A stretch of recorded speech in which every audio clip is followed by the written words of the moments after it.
And we're live. So good evening, everyone. Welcome to another Friday Night Live.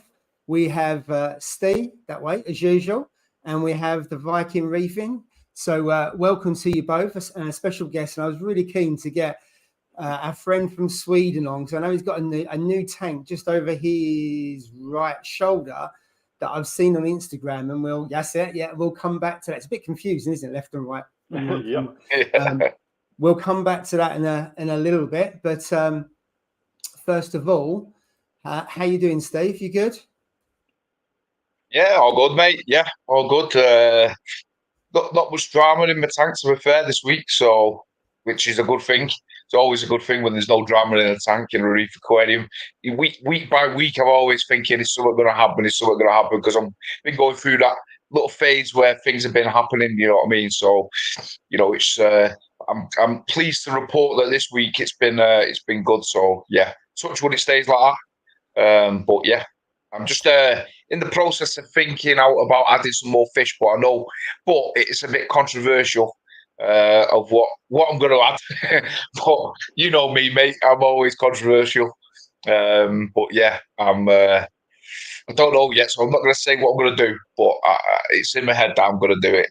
You know what I mean? We can discuss it later, because certainly this other man here has quite a few, a mix of fish, shall we say, in that main tank. Absolutely. That seem to be well behaved, and we discussed that at length last time. But if anyone's got any questions around the tank and the fish and everything else, we had a really good debate last time about the fish, the Achilles, and how you kept the tangs and how you kept things happy, which was I suppose really, I found it really informative, but also a bit different as well. And so it made perfect sense. So we'll come back onto that in a minute, and we'll come to your new tank in a minute. But I'm just going to do a bit of a roll call, as we usually do, see who's knocking around, and then we'll see what's going on in sunny Sweden.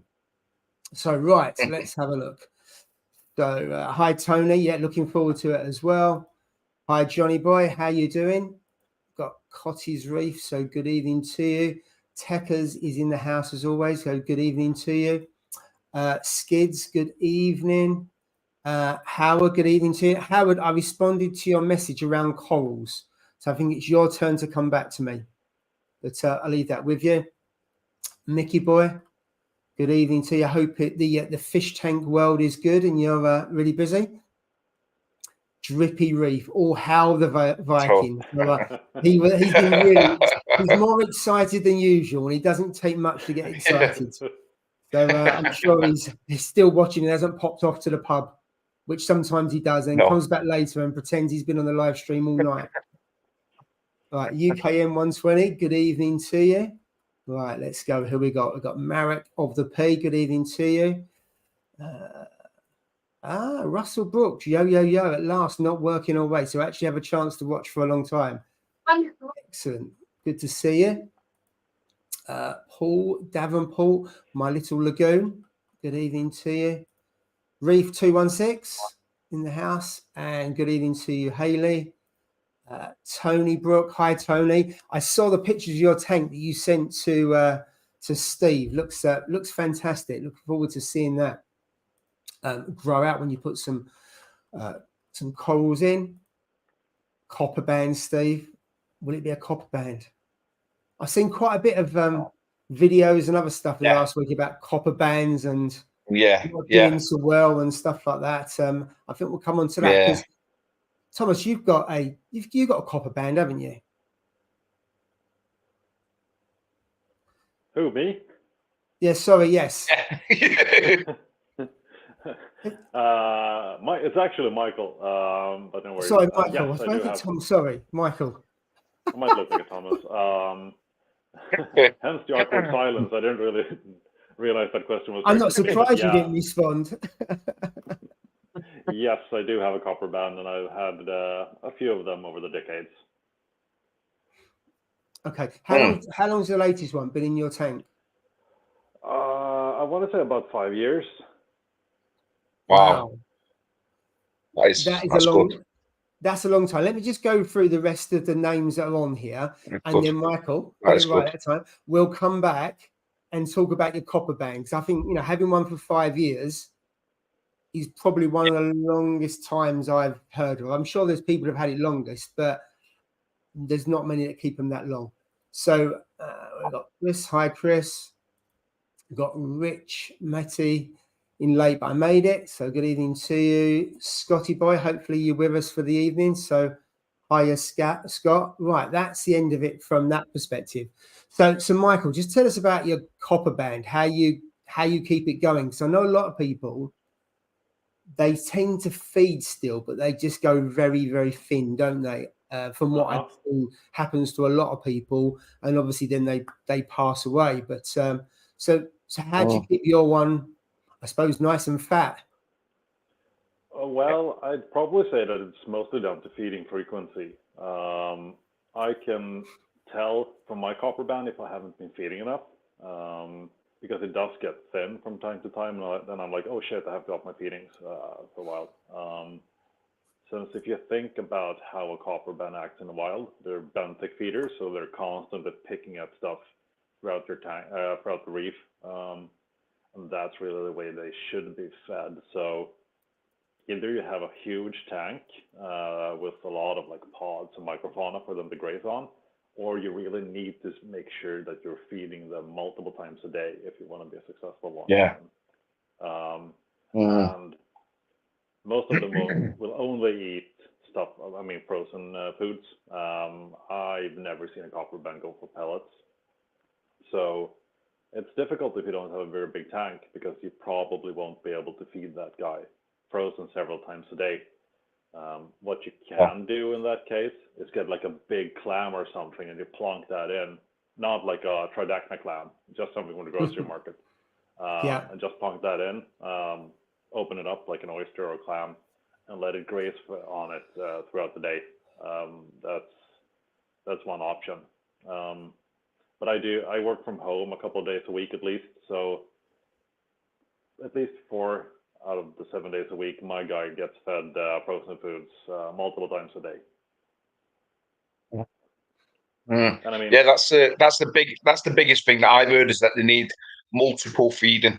You know what I mean? But I've also read that obviously, like, you need to vary the diet. You know what I mean? Because obviously, I've heard people where they feed like say 3 or 4 different foods, but then all of a sudden it's just like they just go in a huff and they just go, right, I'm not eating, and then go on like this starvation mode. Now I wonder if it's like they've just got sick of eating what they're eating, or, you know, because it seems strange that they can go for 2-3 years eating like a diet, and then all of a sudden just like switch off, like, yeah, I'm not eating it no more, and that's it. It's very straight, and that's why I mean, who mentioned it in the thing, saying, is it a copper band, John?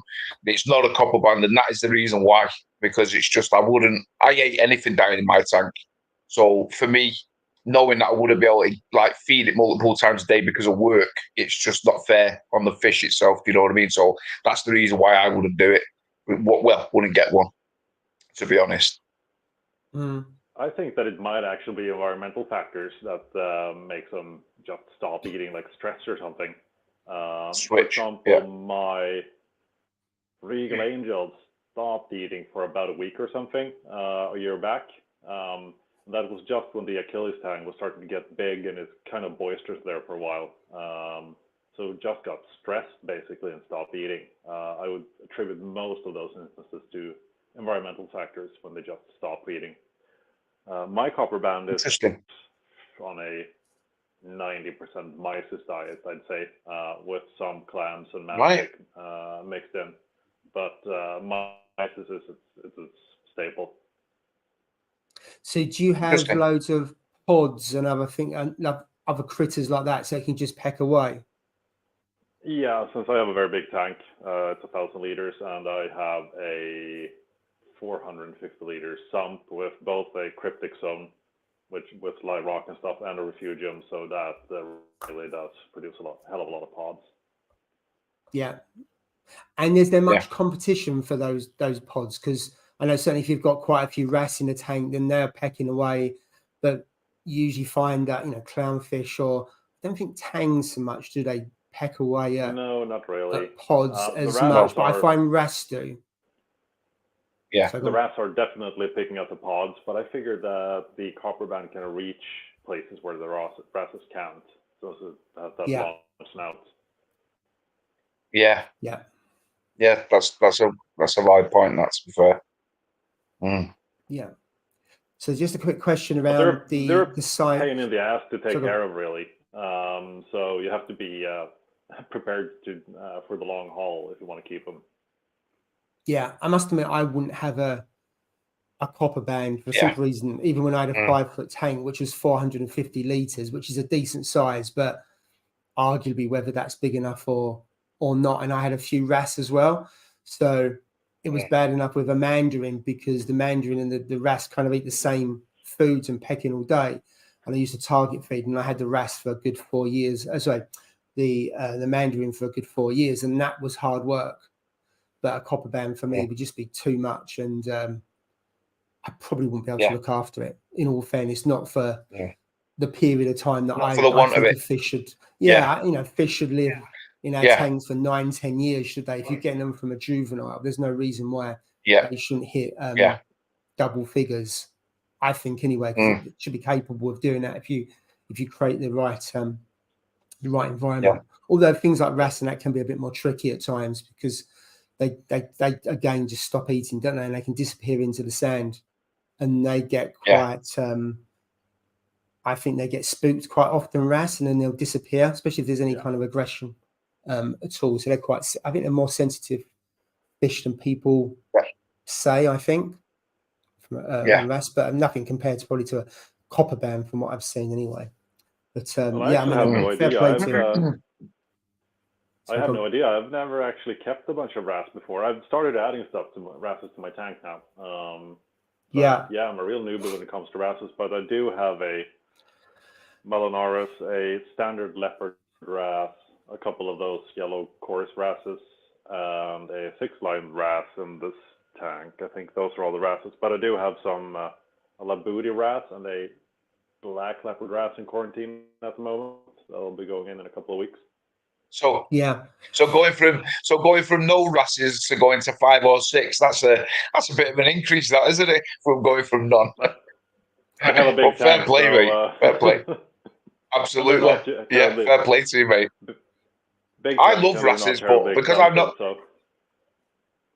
Yeah, I do love wrasses and the variety of colours that you can get out of them, but it's just because I've not got a lid, on my tank. Yeah, I just know that I'll come down and they'll be on the floor or something like that. And like I said, it's just not fair it's not fair on the fish, because I'm not giving them the right environment. You know what I mean? To flourish. So that's another thing why I wouldn't have a wrasse. I mean, I've got a 6-line wrasse, having said that though, but he's only a tiny little dude, and he goes in and out, and he stays in and out of the rocks, picking out, and he keeps himself to himself. He doesn't bother anything. He's never jumped or tried to jump out of the tank. So, he does his little thing. So I'm quite happy with him. But he's, like I said, he's only a little tiny little thing. He never seems to grow. I've had him for like 2 years, but he just seems to stay the same size. But he's like part of the community in the tank, even though I've not got many fish in there now. I think that's as far as I would go unless I had a lid.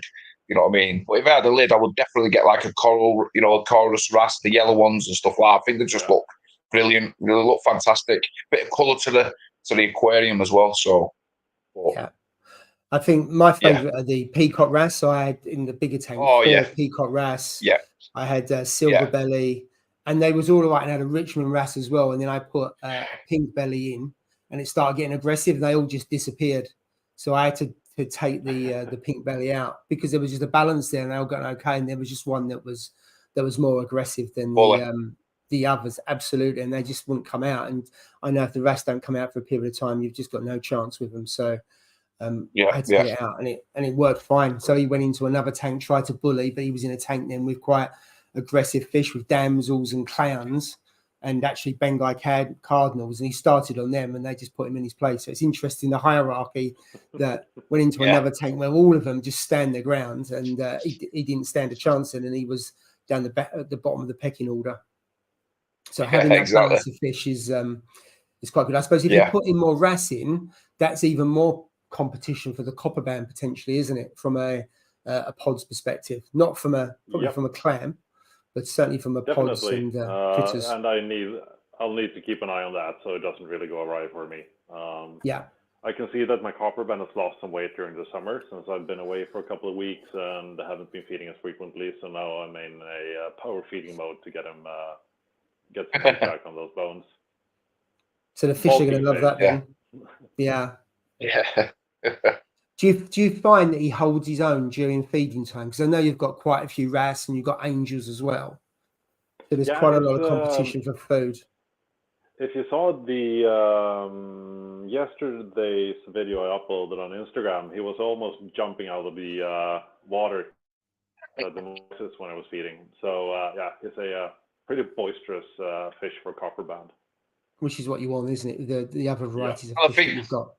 I think he's established himself with being in there for 5 years now, hasn't he? You know what I mean? So it's not like he's a new fish. He's probably like, established himself a little bit, to be fair.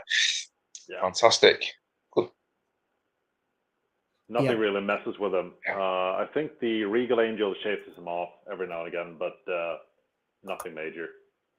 Yeah, because like you say, the environment, if they get stressed, can stop them eating. So the fact that he's not getting bullied and he can hold his own must help. Right, okay, we've got some comments there. So let's just go through a few comments. So Tony Close here, sad news, three fish died this week in 2 of my tanks, reason unknown. Everything else is fine in the tank parameters okay. Is it a one-off? That's a difficult one, isn't it, to know? And it's in 2 different tanks as well. So it's not, I must admit, if I have fish die, I tend to check the parameters, think if I've done anything differently, and I do just wait and see. I don't take any drastic action. You could do an ICP, because I mean, certainly in the UK, ICP tests are pretty quick. So you could do that. I mean, something like Triton, I think, is in the UK. I can't remember what other ones are in the UK, because some are in Poland and some are in Germany, which obviously is going to take a bit longer. But if you get a UK one, you could probably get it. We got bank holiday now, but you could probably get it back by Thursday next week if you buy it over the weekend. That might show something. What would you do, Michael, if you had 3 fish died and unexplained in 2 different tanks and the parameters seemed okay, nothing else was off? Would you do anything? Are the tanks somehow connected to each other? Have you added any new fish? Is there any sort of environmental factors that's going on? Did your significant other burn some incense or use some sort of aerosol or something like that? I would more look to factors like that. If everything was in one system, I'd ask if they died during the night, because oxygen can crash in tanks during the night, so the photosynthesis is off and stuff, and that can kill fish in some very particular circumstances. But I would probably look at environmental factors, or you're just shit out of luck and it just happened all at the same time for no reason whatsoever. There might not even be a correlation between the deaths. Yeah, just a coincidence, but it does get you thinking, and it's the unknown that doesn't, not so much what it does worry you, thinking, what have I done wrong? What has happened? And sometimes, to your point, it can be just totally a coincidence and totally unexplained. But I would be looking at like environmental factors, especially since there's 2 different tanks, or so it would appear, 2 different systems. So has anything been going on in your house, or something like that? Because I remember my missus did it once. You know, when I had my 170, she sprayed a deodorant in the kitchen, but it had obviously come into the living room. The spray, and it put like a film on the top of my tank. You know what I mean? Really? And you could see the fish were like gasping, and I was like, "What in the hell?" And I could smell it. And I said, "Have you sprayed something?" And obviously the first new tank, I was like, panicking like mad. I only had 3 fish in at a time. And you could see that they were in distress straight away. And I did like a massive chain. I was scooping it out with a finger with a bucket at the top to try and just get new fresh water in there. And thankfully, they were the clownfish.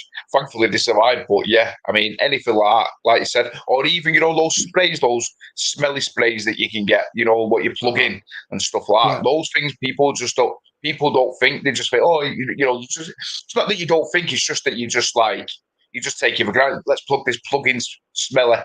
But in reality, if you've got a tank open, it can affect it. You know what I mean? And you just forget that you know what you've got and stuff like that. But yeah, I mean, now it's a no, nothing gets sprayed in my living, no chance. It's just not worth it. No, that makes total just sense. one tip. If as soon as I see something that might be off, I just add a bunch of carbon just to make sure that there's nothing toxic in the water. Point. Yeah, good point. Just kind of comment here, Michael, about your audio's a little bit low, so I don't know if you can turn your audio up a little bit, or your microphone. Let's see here. I'll have to remove my filter then.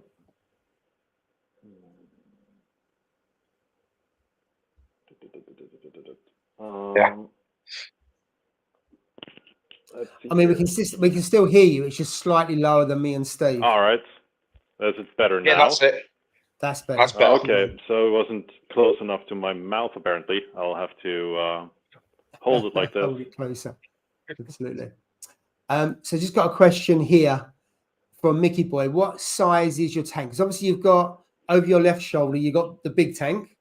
And then you've got, this is probably a good time to obviously talk about the big tank and the size, and then talk about the tank behind you, which is a relatively newcomer, but I'm sure it's connected to, the two are connected now, aren't they? Yeah, so if we have a look at this tank, that's a 200 by 80 by 65 centimeter tank, so it's 1,040 liters. And this tank is a NIOS Opus 300 Pro. So the entire system, if you run the sump, is 300 liters. I believe the actual display is around 260 liters, and it's all interconnected. So the entire system is around 1,800 liters of total system volume. So I didn't. Sorry, go Steve. No, go on, mate. No, go on, Paul. All right. So and as you said, Paul, they're all connected in one system. That's why I'm not using the NIOS sump, because 1,800 liters of water volume provides more stability than 300 liters, and then I can use all the same automation and stuff on both tanks. So I had to customize the plumbing on the NIOS a bit to go through the wall and stuff like that. When you buy the NIOS, it all comes with ready plumbing, but I had to cut it off and drill some holes and poke it through the wall. But it was a pleasantly surprise, since it's all standard PVC dimensions and just real actual PVC, not like, I believe Red Sea doesn't really use PVC. It's more like plastic or something. And like a little bit more brittle, so you can't really use cement and stuff on that. But this really was super easy to modify, since they use just standard PVC on it, which really opened us up the options for modifications on the plumbing. Yeah. I must. Sorry, go on, Steve. You go first. No, sorry. No, the only thing, like, obviously, I totally get, like how you plumb it all in, and I think it looks fantastic. I watched your video the other day, and it's obviously seeing how you drilled it through the wall and all into your sump and stuff. But are you never worried in case, like, say, for instance, you've got fish and then you have an infection in one of the tanks? So if you have an infection in that tank, it could, because it's in the same system, it could affect theoretically your other system, couldn't it? Because it's all, interlocked into each other. Are you never worried about anything like that? Well, potentially, but I do quarantine my fish. Right. And I do have ick in my system, but I don't view ick as a problem. No. The only things that I'm very afraid of is basically velvet, uranema, and brook to a lesser extent. And all those are generally very fast acting, especially velvet. I could live with uranema without too much of a headache. But velvet really takes over and kills fish very rapidly. So I would see that if they had it in quarantine. Yeah. Got you. So I'm not overly worried about that, really. Yeah. So that's why that's why you quarantine, because you've got a lot of fish, some lovely fish as well. So you're trying to eradicate some of those diseases before you you put them into the main tank with everything else. So you can't eradicate the risk, can you? Because there's some things they might have that quarantine don't solve, but at least you can reduce the risk of some disease. Yeah, definitely. And I also quarantine to condition my fish, since especially if they're going to the big display, there's a lot of competition and stuff like that. I can't just chuck in a fish straight off a plane into that tank and expect it to live. So it really needs to like get weaned on prepared foods and stuff like that, so it can really compete and won't just starve to death in the big tank. Yeah. So do you try and get your fish onto a variety of different foods? So, you know, would it be getting onto myces, onto pellets, and onto flakes? Are you trying to fatten them up and get them used to different foods that you put into the tank? Yeah, both fatten them up, and I generally view the point when they're feeding on pellets as the point when I add them to the tank, the big tank. Yeah. Either that or I've had them for like 3 weeks in the quarantine tank. How long do you actually quarantine them for once you receive them? Right. 3 weeks generally. 3 weeks. 3 weeks. Yeah. Right. Unless I see something that looks worrying, then I'll just keep them there indefinitely. Yeah. Is there any particular reason why 3 weeks at all, Michael? Or is that just something you just got used to? Time? Is there any method in the madness? Yeah, no, there's no real method. I just figured that three weeks is enough time for things to pop up generally, at least things that are really nasty and will kill fish very quickly. Yeah. And those are the things that I'm afraid of. Yeah. Cool. One thing I did see, that even though the tanks are connected, you've got some green film or green hair algae on the rock, haven't you? Which you could say is a surprise, but then when I saw your comments, it made perfect sense. So just want to explain a little bit about that, the fact that you've plumbed it into an existing tank and you've still got a bit of an ugly stage. Yeah, so I totally expected to have some sort of an ugly face. One would kind of be lulled into a false sense of security since I connected it to a very mature system that I won't be having any issues. But the problem is that all the stuff that I put in here was completely sterile. I used new sand and dry rock for the aquascape. We talk about a little bit about the rock in a bit because it's a fairly cool way to aquascape. But since everything's sterile, there's no like bacteria film. There's nothing to outcompete anything that grows quickly.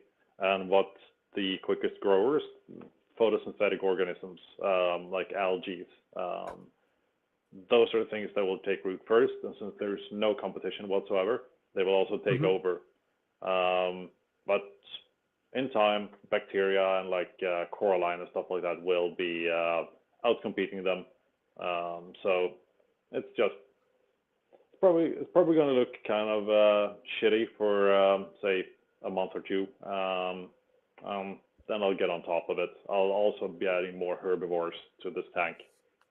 Yeah. Yeah. So basically, you got fresh rock, and they're out competing everything else to begin with. So therefore, attaching to that. Have you got? I can't remember. Have you got it on the sand as well, or was it just? I remember seeing the green on the rock, but I can't remember anything on the sand. I do have diatoms on the sand bed. Yeah. So you got some of the characteristics of a new tank. Yeah, but I haven't seen any cyano or really weird stuff like that. No dinoflagellates or anything. I do have some conscious cleaning of the sand, but I will be getting a couple of those twin spot or signal gobies, a pair of those in a bit to start filtering out the crap in the sand. Yeah. So what's the plans for that tank? Because I'm assuming you're looking to do something slightly different compared to the big tank. Otherwise, what's the point of having another tank? Yeah, what's the point? Well, I kind of like oddball fish, just generally, and there's not a lot of really odd big fish, really. I mean, you can get like super rare angels or semi-rare tanks at least, or butterflies and stuff like that, but they're not really odd. So, and I really don't want to fill up my big tank with small fish because I'll never see them. So this tank is meant to be a display of like weird species in the hobby, so you can really experience them properly. So it's going to be just small fish and just weird stuff, basically, in it. Yeah. Okay, that Stuff sounds good. Stuff like pipefish, jawfish, like rockflower anemones, those little squat lobsters, and cocoa worms, and maybe some like synthetic corals as well. Yeah, I've got to say, Yeah. pipefish. I've got a pipefish in one of the other tanks, and they're lovely fish to watch. And as you say, they are unusual, aren't they? But again, you have to. They struggle and sometimes are out competed with other fish. So I've got one in with a neon goby and a pygmy hawkfish as well. So 2 other small fish that, and you know, great community fish, great in small tanks.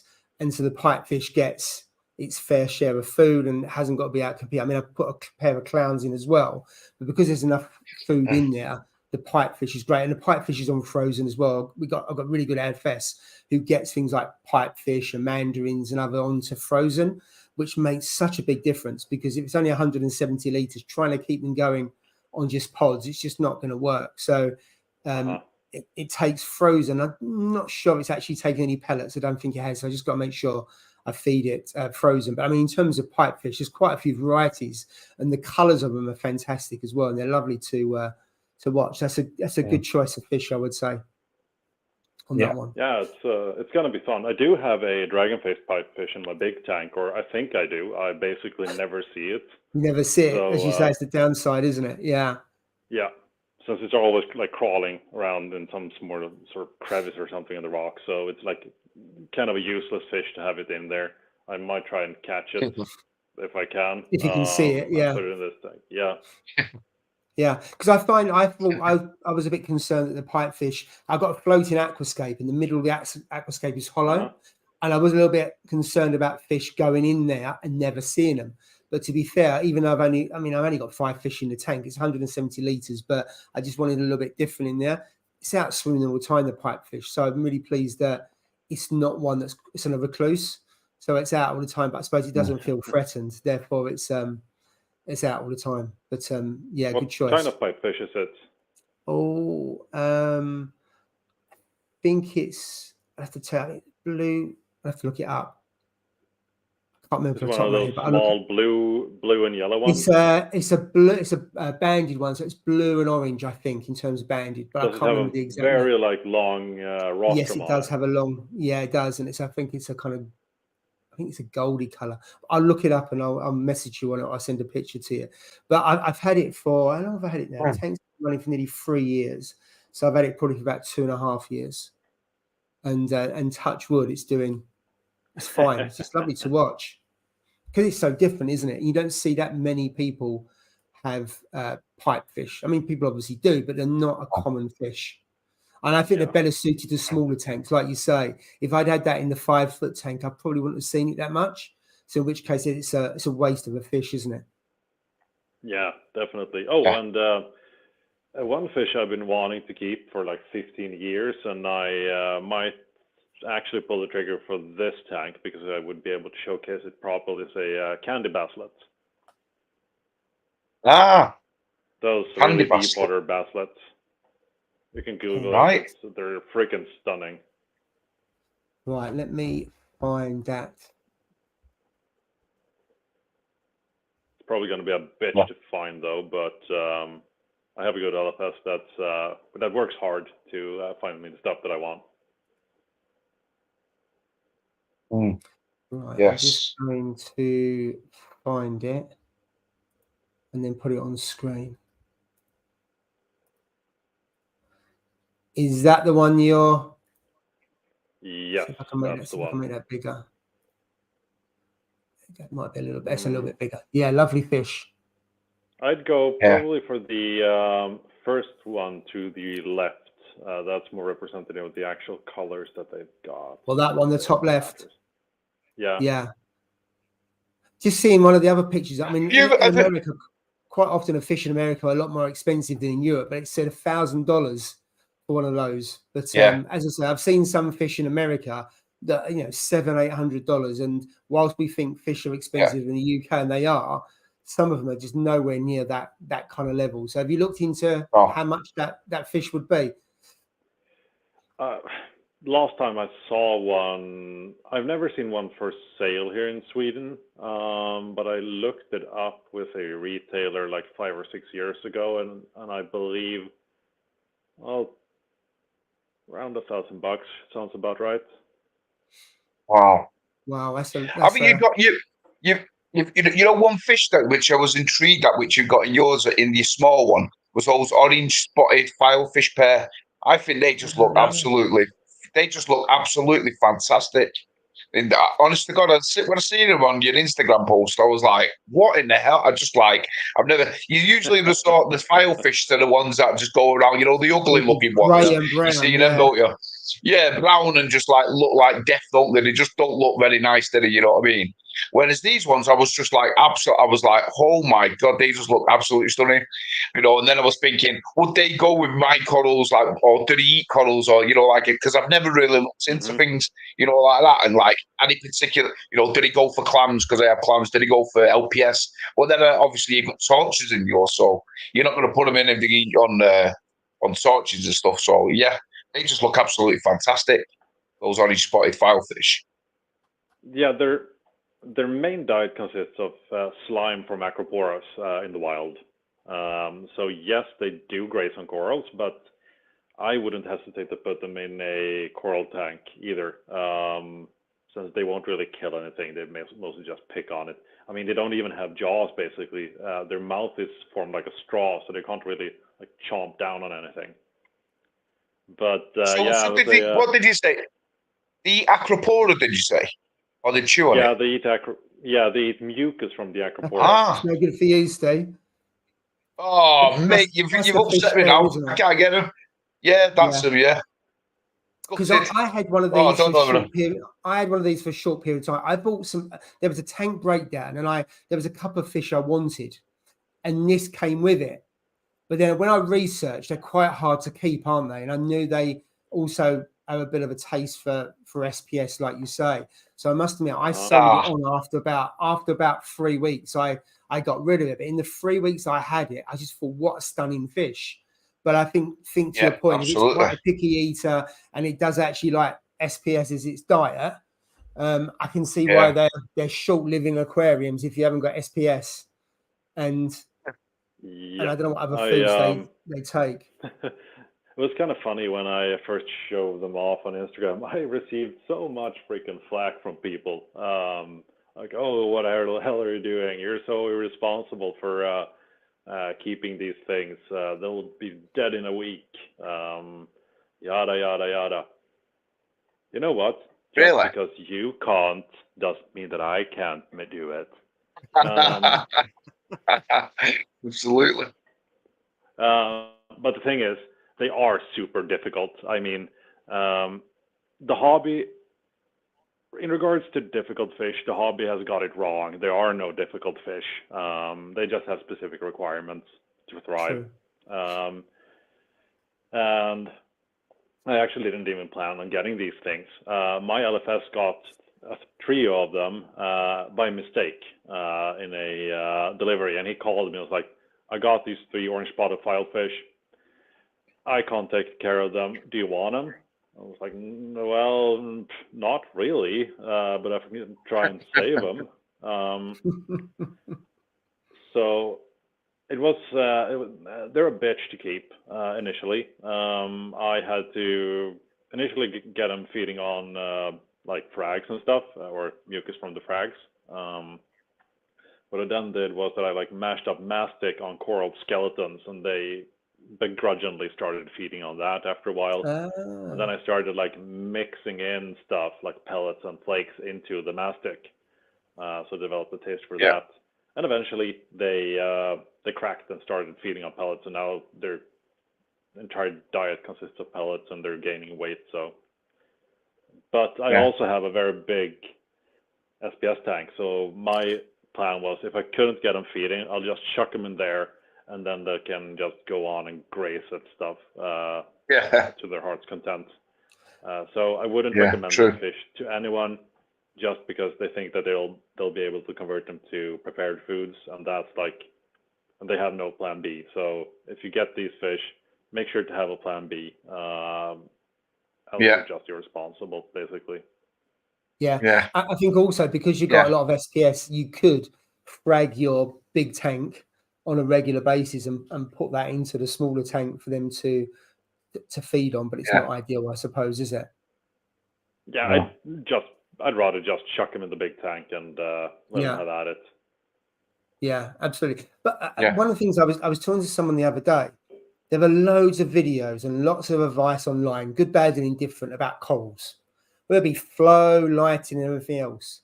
There's nowhere near, I don't think, from what I've seen, the same kind of level of education around fish.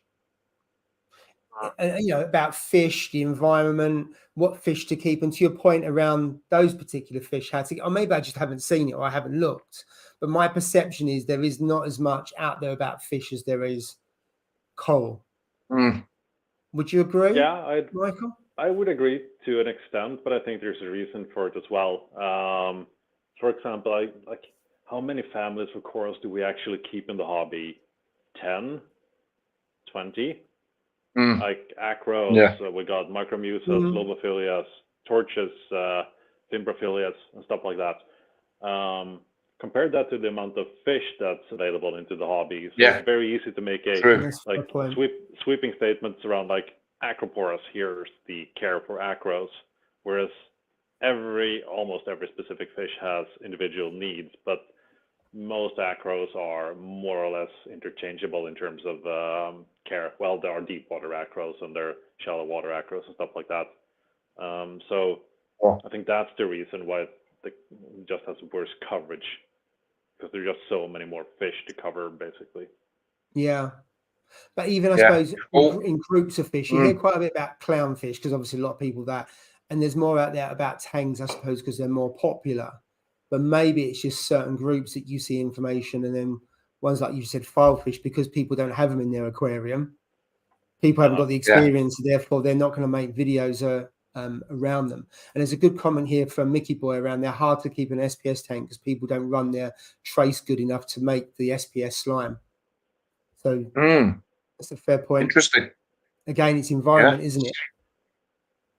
Yeah. There's a question there of Tom saying, if you could Viking Reefing, if you quarantine your fish, if you quarantine your fish, do you do the same with your corals? If so, what is your method?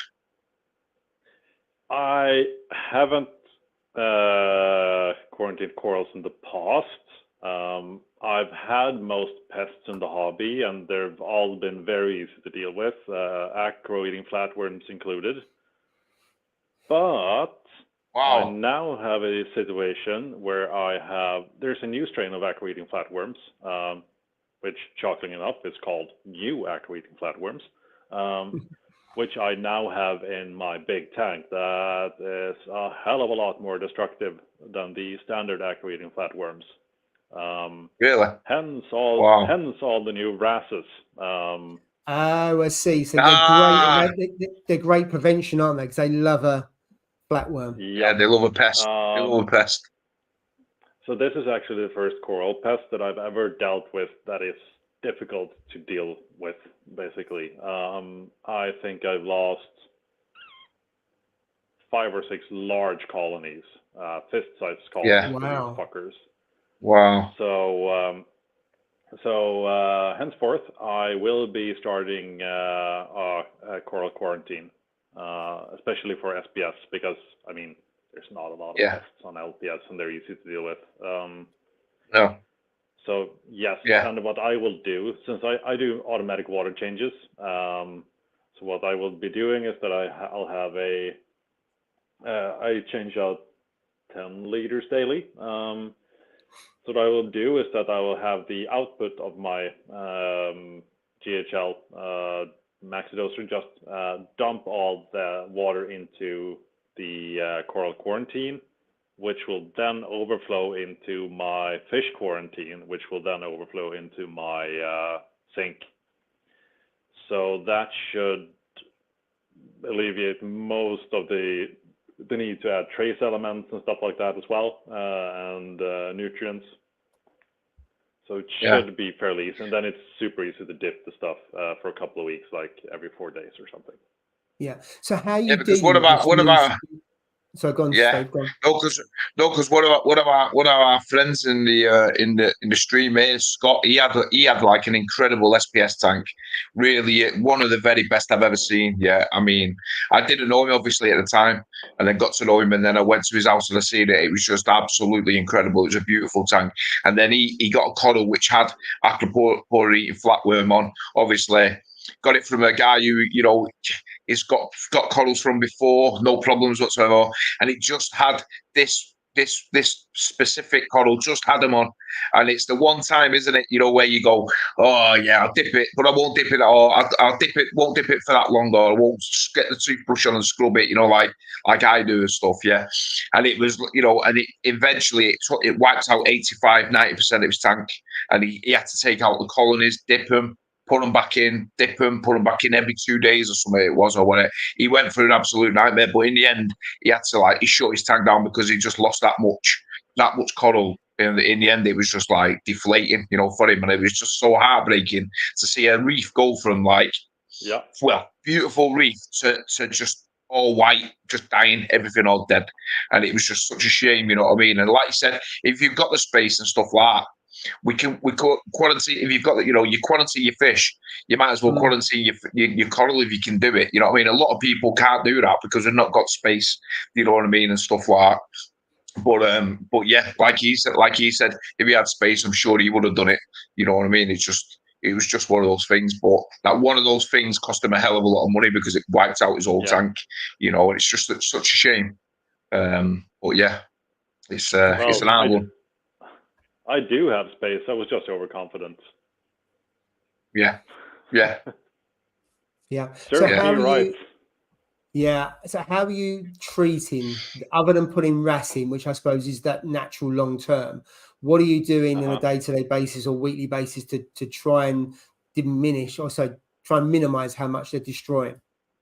I'm basting the corals with like a very long pipette and just blowing off the flatworms. I do have some spring ray damsels and stuff as well, so they'll eat them out of the water column.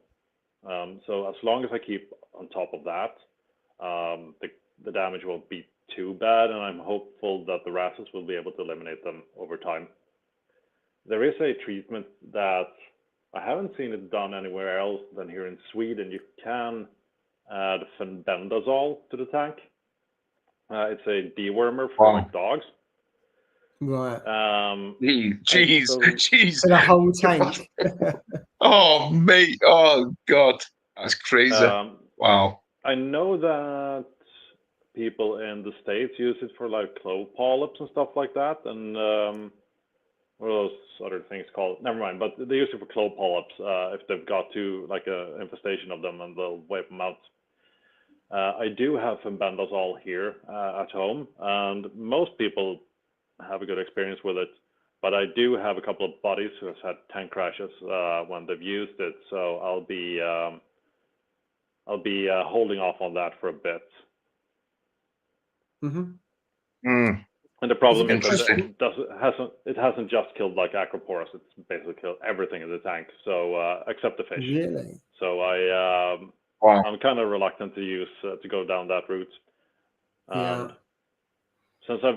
And I do add some what is that called?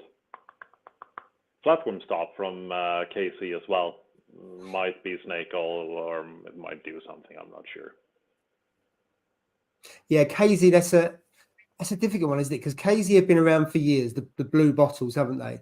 And I've used a couple of their products that I think are really good, but the problem with KZ, they're really poor at telling you what's in the product and what the actual product's doing. It's almost like a guess who. Whereas Red Sea have been very good at putting the recipes together, telling you how to mix things together. You can do this as a system. I think KZ have been really poor on that. And the only thing you can really find on KZ is the odd YouTube video, and there is a forum, isn't there? I think, but considering Yes, how many I years believe they've there been is. around, not many people use them because I think they're just so poor at communicating their products. They'll say a little bit on the back about adds bacteria, but it doesn't say too much around, you know, what you put together, how you do it. As I think Red Sea have been very good at how they communicate the use of their products. So I think that's why people Well, are quite reluctant. That's from what I've seen. I think it's intentional, because if you think of KC, they were really trailblazers. Yeah, And they they go back were like years and years, don't first. they? Way before I was in the hobby. I think they've been at it for like 25 years. I know that Yeah. when I got into the hobby 23 years ago, I think they were operating back then as well. So I just don't think that they didn't want to give away their secrets, because I mean, it took people, like competitors, 15 years to catch up to what they were doing. And a lot of that might have to do with that they were very secretive about what stuff actually contained and what it actually did. But I mean, the system works. It's a pain in the ass. I've run a Ciavit tank in the past with KC products. Produces awesome results, but it's There's tons of bottles, isn't there, and tons of things that you have to dose yes. a milliliter here, from what I've read anyway. And there's only about 2 stores I know quite local to me that stock, and one of them does the full range. So you're talking about dozens of different bottles of stuff, aren't you? It's just incredible in terms of the range. But the downside, they don't want to give too much away, but then there has to be a sufficient amount of information for a reef to go, yeah, I'll go for it. Because if you just see it and you're not sure about it, you think, is that snake oil? But you know, it's snake oil that's been around for decades, and that's the problem. It's a double-edged sword, isn't it? The thing with KC is that results speak for themselves. There's few methods that produces the tanks that KC does in terms of like overall looks and stuff. But the reason why I don't use it anymore is that it's so labor intensive. Yeah. I simply don't have time for that. I mean, come on, I won't be dicking about with 15 different small blue bottles with pipettes weekly. That's just not happening. I have a real job. I have a wife and kid and a garden that needs taken care of, and I need to work out every now and again as well. So no, I'm not doing that. But it works. It really does work. So yeah, absolutely. It works, but I missed quite a few comments. There's a few comments I'm going to cover off here about flatworm, and then going to go back up to the top and cover a couple more. So Mickey Boy said, if flatworm kill coral, why do they come in on pristine wild coral? And then another one. So my question is, do they kill coral, or do they clean the flesh off already dying coral, making them symbiotic? No, they're not symbiotic. They're not in the slightest. They're a parasite, so they kill the host eventually. Simply put, there's so many predators in the wild that will eat them, I guess. So it keeps the populations down, and corals in the wild, bar like heating events and stuff, are generally more healthy than the corals that we keep in our tanks.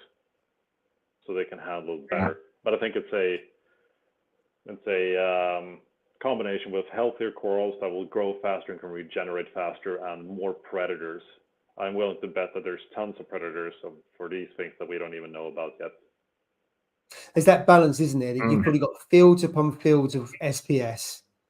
Therefore, you've got the flatworm, and then what comes with it is other fish that eat them, because then that's the cycle, isn't it? Yeah. That keeps that balance. Yeah. It's a fair point. Couple from Scott there. That's who you're talking about, Scott, isn't it? I'm in tears here. Yeah. And then they've got a few didn't kill my tank. I did. They were being eaten all stressed. I killed the coral with too aggressively testing or treating the tank, and KH fluctuations, and stressed the coral uptake, and 6 weeks of dips. So fair enough. So that's I suppose that's cause and effect, isn't it? By the alkalinity going up and down, you're taking the corals out, you're cleaning them, you're putting back in. They haven't got that stability. So as a result, they fair bow. point, Scott. There, that's actually what killed 3 of the ones that I lost as well, because these I mean, the standard flatworms I could handle the coral aquapoid flatworms I could handle with ease. But these things are so prolific and they just multiply so fast that I have to dip the corals so frequently. So it's just stressing out the corals to the point that they die. It's like treating a cancer with too strong a dose of chemo or something. It kills the host before it kills the disease. I remember watching, you know, Jake Adams on one of his, the late great Jake Adams, yeah, and he had some flatworms on, you know, torch corals, yeah. And did you ever see where he put them in the tubs and then he blasted them off with a, and he was like, oh my, and even he was shocked. He was like, even I didn't even know there was this many, and I couldn't, honest to God, I couldn't believe how many came off, you know, when he dipped them. But he says like they wasn't eating it. All they do is they were irritating, you know, the coral and stuff like that. And he just blasted. There was hundreds and hundreds that come off. Like what? I think no, sorry, it was 2 torch corals. There was loads of them that come off, and I was just flabbergasted, you know, with it. Like how the hell can they survive? But like you said, I think it's just an infant, isn't it? Yeah, I think those were like photosynthetic, like planaria or something. Yeah. So I've had planaria before, and I didn't realise it was that. And the problem with those, they multiply really quickly, don't they? And then they go into a net, and then what they do, they then seem to suffocate the corals, don't they? Because I found they started growing over the corals, and that's when I added the 4 peacock wrasse. I put 9 damsels in, and I put a couple other wrasse in to help with that. It took ages to do it because there was just too many of them for the fish to eat. So you end up taking them out, and eventually they went in the end. Or I didn't see them anymore, so they might still have been in there. But as to your point, the wrasse was taking care of them, and if the wrasse can take care of them, again, it's that balance. Even though it's in a glass box, you got the corals, you got them, and then you got the wrasse, and then the wrasse are going to be healthy because they've got a constant food source, haven't they?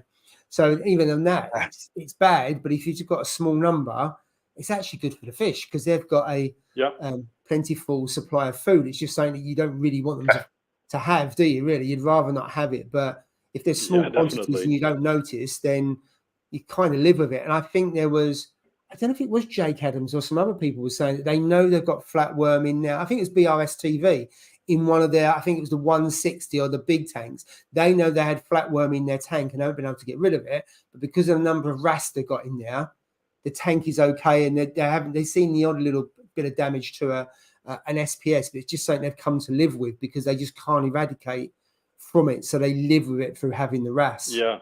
Which is maybe to your point that you'll end up with. Yeah, I used to have a 6-line wrasse, or I have the same 6-line wrasse I have now. I used to have as well back in the day, and I first added that when I first found the standard variety of aqua-eating flatworms, and that one took care of them nice and easy. But these things are so prolific that just overwhelmed his capacity.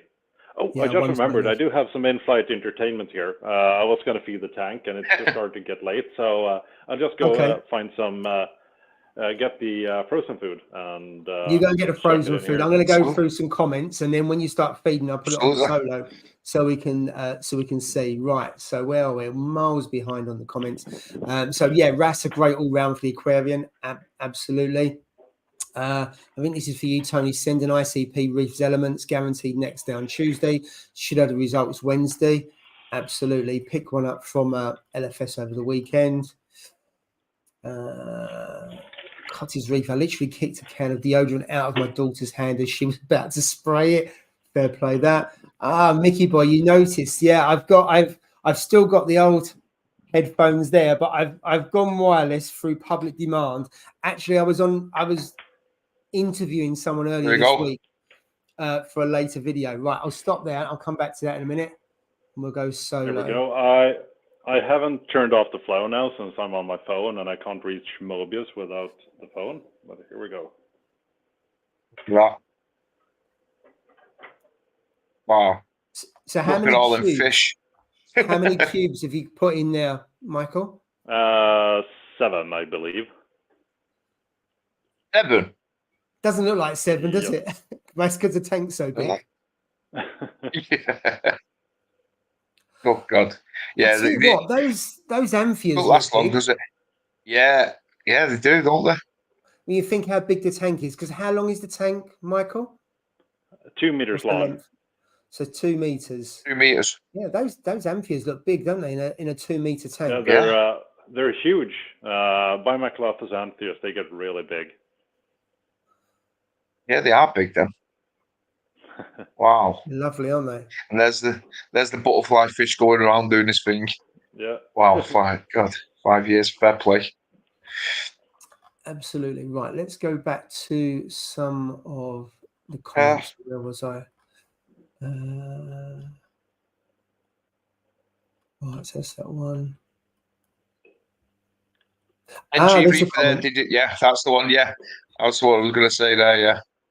So I did actually watch that. It came up on my feed, and I finished work early today. So I watched it. It's probably, I mean, it was a very different tank, in as much as it's going to be twilight, isn't it, all of the time?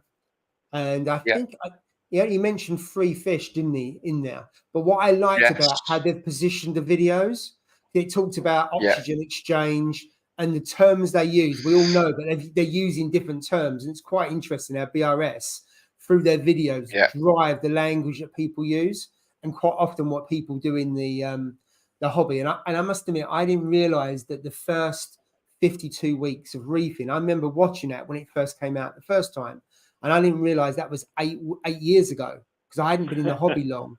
And I remember watching it absolutely, and I was watching it every week. So I must admit, I thought it was a really good video today, and it was a very different one. I wasn't expecting that. I was expecting how to choose a tank, how do you cycle a tank, blah blah blah, which they might get onto.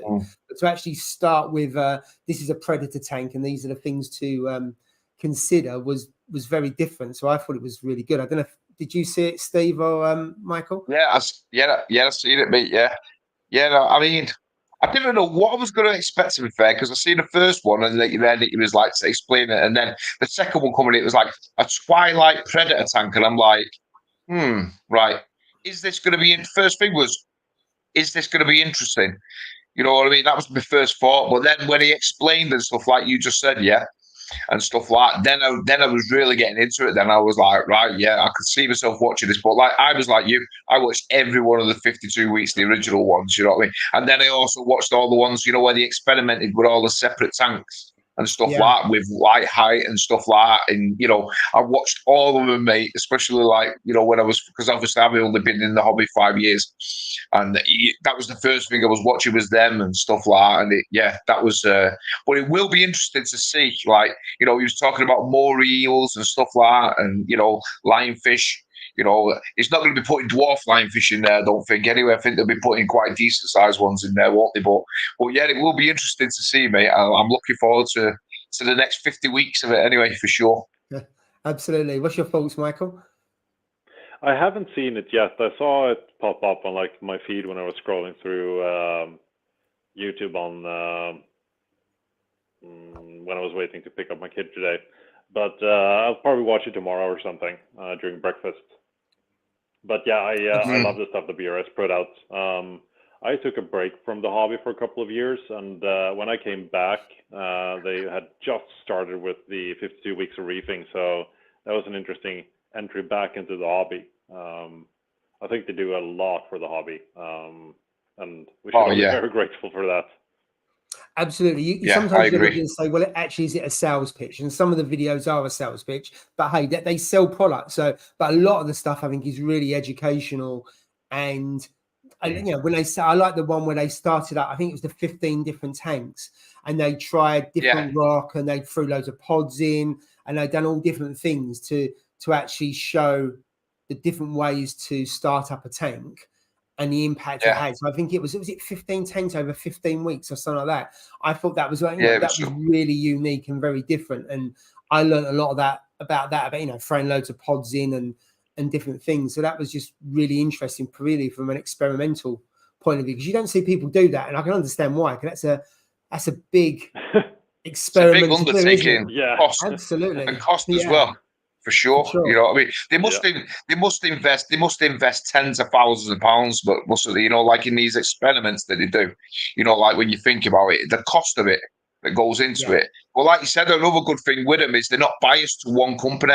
You know what I mean? Like when they do the product reviews and stuff like that, and they have like 10 product reviews, they don't just say, you know, if they like say Ecotech, I know they run a lot of Ecotech stuff and all that. But if the Ecotech doesn't come out on top in terms of like wave makers or lighting, they don't shy away from it. They tell you, you know what I mean, which is good for the customers. You know what I mean? So yeah, that's I like I said, I just love watching them. I mean, I've got them on the bell notification, so when something does flash up, I'm always notified. So yeah, I do watch them. I've got to admit. Yeah, What absolutely. I like, I mean, they obviously sell products, but they, I mean, they have all different brands, and they won't really benefit from selling you shit products. So in the long run, no. So I would doubt that they would promote something that they don't honestly think is good, because there's no real gain for them, at least not in the long run, to do that. So I mean, I suppose it damages their reputation, doesn't it? If they're seen to be supporting products that are just not very good. Well, that actually, I've seen some stuff regarding like reefing influencers as well, and people are like, you're just showing up this stuff because you got it for free, and you're just a corporate shill. Do you really think that anyone in this space would put something in their tank or on their tank that they didn't think was a good product? In the past, I can think of two YouTubers in the UK that did that, and they had loads of problems with their tanks. I haven't seen so many today that I think are doing that. If I go back 3 years plus, there's two that come to mind that definitely you send them a product, they use it, and they'd have problems. They would in fact, even if you got a good product, you chop and change the product, and you chop and change what's going on in your tank, you're probably going to have problems. Your tank. But in my observation, they were putting stuff in their tank. You think that's not as good as the product that you had originally. Oh, really? That's interesting. Absolutely. We're going back at least 3 years on that, I would say. 3 years. I haven't seen so many nowadays that I think people are more choosy. They're more mindful that people know you're getting a freebie, therefore they're thinking, are you telling the whole truth and nothing but the truth, or are you hiding the downside? So I think people are more skeptical. So, and I think also people are more cautious now. To your point, you put something in, it's a bit dodgy in your tank, you're going to wipe the tank out. You're going to have problems. It's not worth the 200 or the 300 pounds or euros of a free product that you get. It's just not worth it. But in the past, I have seen that. But you're right. I think it's less and less now. I think anyway. I agree. I just base it on myself. I mean, I've got thousands of euros in fish and corals. I would never do anything that I didn't think was the best for my tank, at least. But exactly. I just base it on how I reason. I agree. And also, if you don't, I'm with you. I'm with you. Yeah, I'm with you. Totally. A few things, including new salt, and try out new salt and all that. And I've just said, no, I'm really sorry, I'm not interested. I'm really good with the salt I've got, and I don't want to change. And so therefore, thank you very much, but I'm not interested with that. It's just not worth it. And also then you feel obliged to make videos and stuff like that. And when it comes to videos, I'm really lazy anyway. So there's that you feel there's an obligation to review it. So there's a couple of things. One, if I don't need it, and also then I feel I'm on the hook to that company as well, and I don't want to be in that position.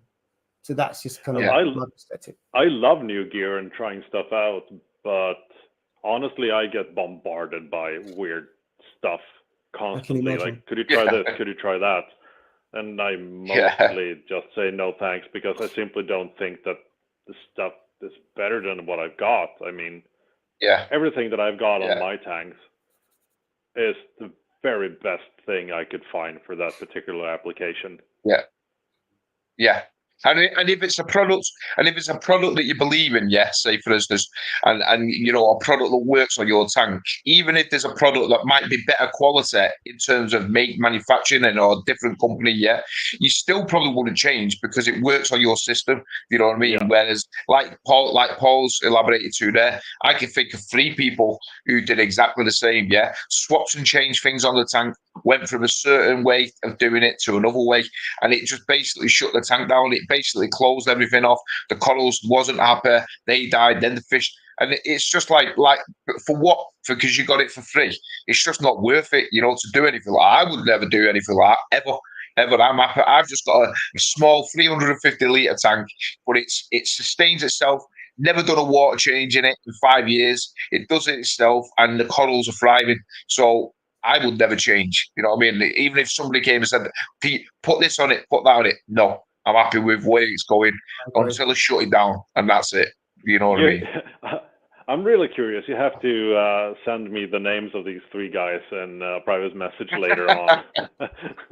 Absolutely. The two I'm thinking of no longer do YouTube. They packed it up a little while ago, and one of them deleted his channel altogether, so you'll never find his stuff. Well, I might have seen them or something. So absolutely. Oh yeah, yeah.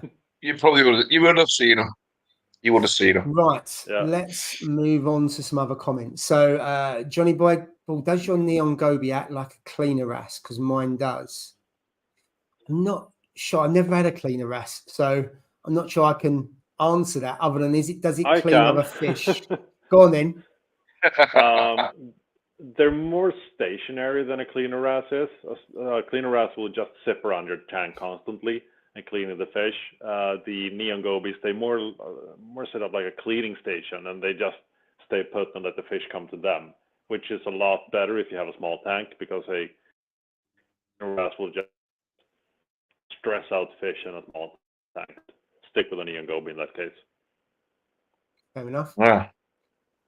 I mean, because I mean, with that neon goby, all I've got is a pair of clowns, as I say, the pipefish and the hawkfish. I haven't really noticed it cleaning the other fish, because whether they do or not, maybe I just haven't noticed.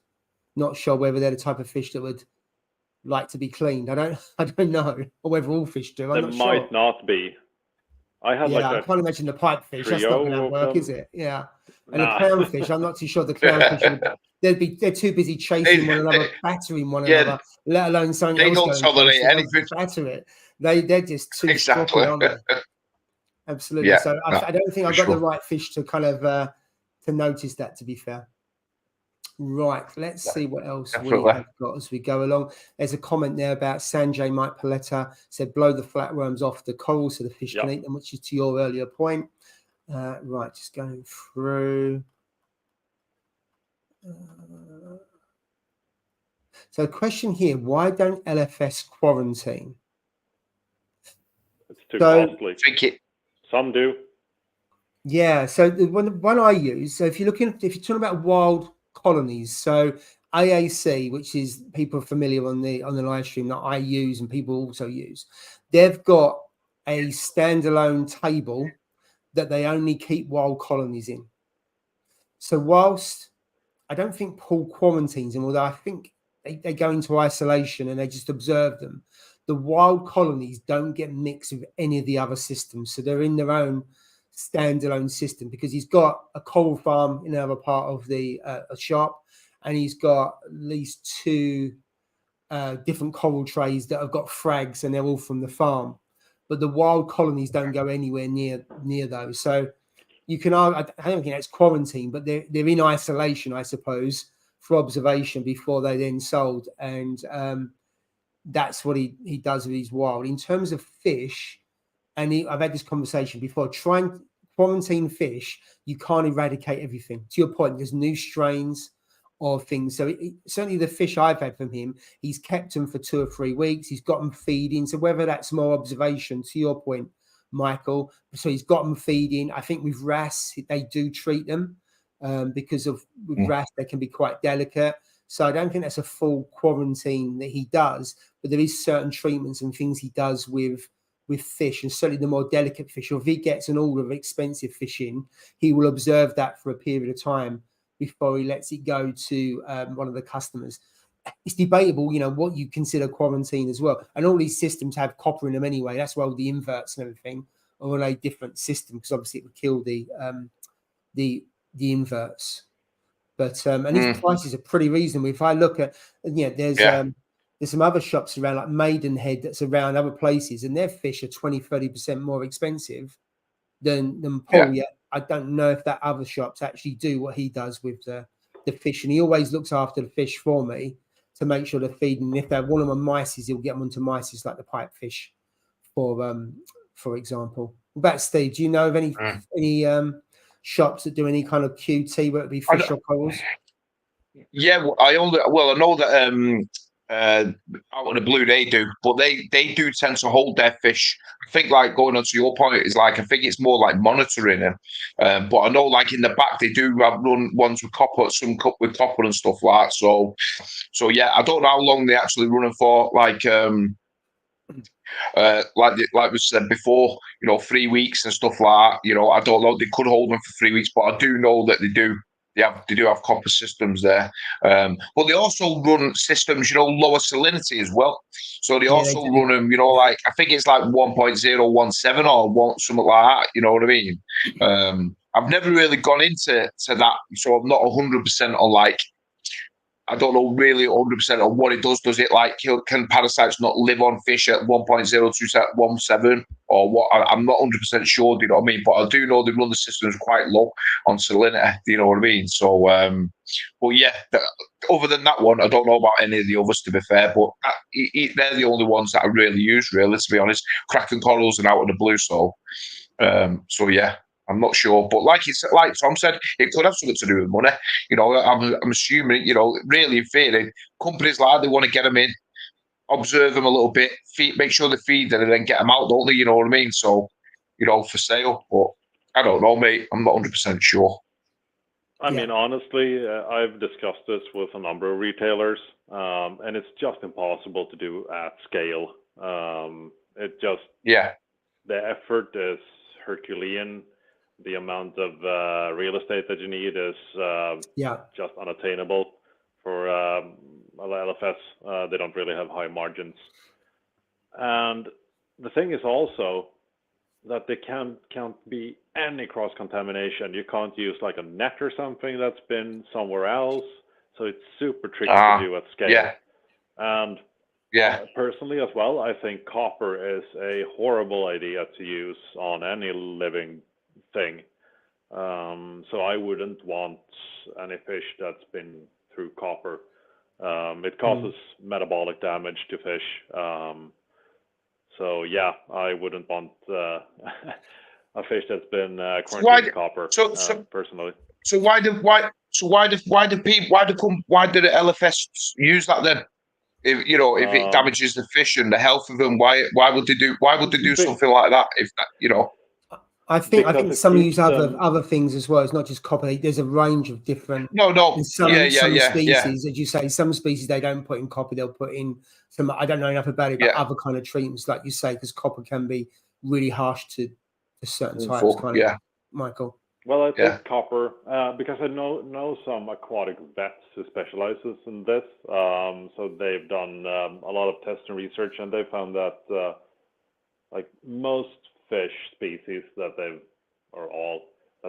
put through like a high concentration of copper, they do have metabolic damage. What they generally recommend to do if you're going to be quarantining because copper is extremely effective in terms of getting rid of ick and velvet, for example. But what you're doing with copper is basically that you're killing off the parasites faster than you're killing off the fish, because it's a larger organism, so it can take the copper for longer. But that doesn't mean that it isn't being damaged by it. It's not being affected. If you want to quarantine, like with medicines, chloroquine phosphate is a very good option. It's a malaria drug. It can be kind of hard to acquire. My buddies have written prescriptions for me, since they're vets. but it's generally a much better option for almost all fish. There are some, I don't think wrasses can handle it whatsoever, and blue tangs will also kill just outright, just because some sort of biological function. Oh, really? But yeah, but it's a lot better to use than copper on most species. And to your question, why they have it in their systems, it's because they generally don't run the copper high enough to eradicate anything. What it does is that it suppresses the visible cues of disease, so the fish look healthy. That's why you can buy a fish from a system that has copper in it. See. When you get it home, it'll just break out. It's probably a worse idea to have it in copper, because they will take some damage from it. So it's probably immunocompromised from that copper, and then it just all hell breaks loose when you get it home. And it's not in copper anymore to suppress all those parasites. Interesting. Absolutely. Right. Just going to some other. So Tom saying red bugs, worst SPS parasite I've ever had to deal with. Horrendous. Another point there, copies only run to suppress, not treat, which is a shame, Tom, which is to your point, Michael, on that side. Darren, 100% no one agrees. Just a shame corals aren't quarantined before reefers spend hard-earned money on corals. I think if you look at worldwide corals, for example, if you look at their facility and what they do when they bring in corals and the treatments they do, it takes ages, doesn't it? If you have a look at the different systems they put through. So I suspect, and I think as Tom was put there, if it was going to be done properly, it's going to cost a lot more money, and there isn't the margins in there for most LFS, or that's to your point, or the room, or the space, or the resources, or the people to do that. I mean, I don't know how many coral farms that do what worldwide corals do. When you look at and to be honest, things still slip through. Yeah. It's going to be, isn't it, to try and stop everything. I'm not saying it's impossible, but it's probably improbable, isn't it? In terms of it's highly improbable. All the time. Yeah, absolutely. So it's one of those, and I suppose you could, to your point, you're setting up a quarantine tank. That's an observation tank, really, isn't it? Because you're looking at it, you're going to scrub the corals, and then you're going to have an observation to see if you have an outbreak of something within that. But that's not infallible. That will reduce the risk further, won't it? Because if there's flatworm, you should spot it, and then you can take action. But it's not impossible that you don't get an outbreak after. But I suppose if there's a cycle, isn't it, within that 3-week cycle, if it comes in on eggs, and the eggs should hatch in that period of time, I assume. Theoretically, yes, but I see it more as risk mitigation, not risk elimination. Eradication. Yeah, absolutely.